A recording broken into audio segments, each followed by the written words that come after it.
Welcome to the Start Screen UI tutorial.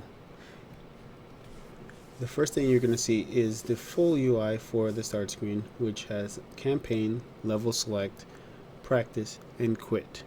Campaign will bring you to a level, pre-made level that is just basic for you to see how it works. Level Select the same.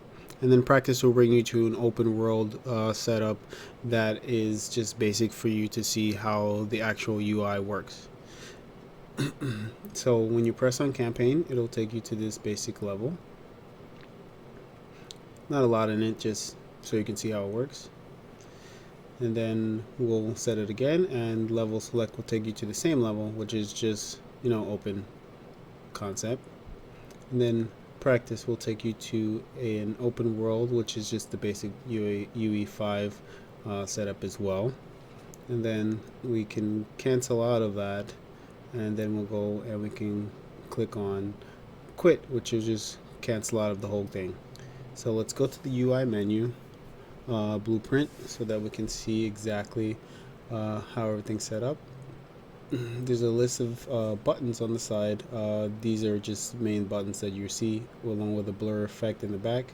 You can change the style and color and opacity to anything you want. Normal, hovered, pressed, and disabled. You can change and put images and things like that depending on what you decide. So inside of the blueprint, we have the regular quit game as a click button for Unreal. Then we have the level select button for practice. You can put whatever you want in those level slots. Same for level select, and the same for campaign. Any map you decide, you can put inside. And then of course we have our basic blueprint for setting up the cursor on the screen, and then set up input mode only.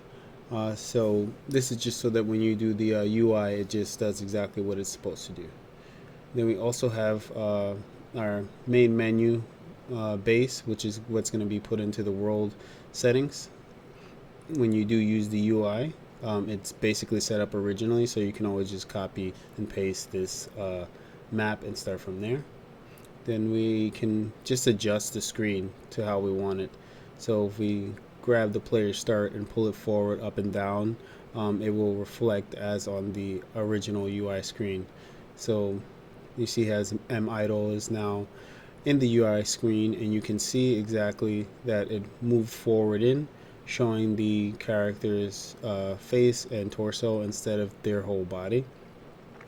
And then of course you go into the map, and you can edit that as well too, where it says the create main widget and add to viewpoint, which is just the BP menu.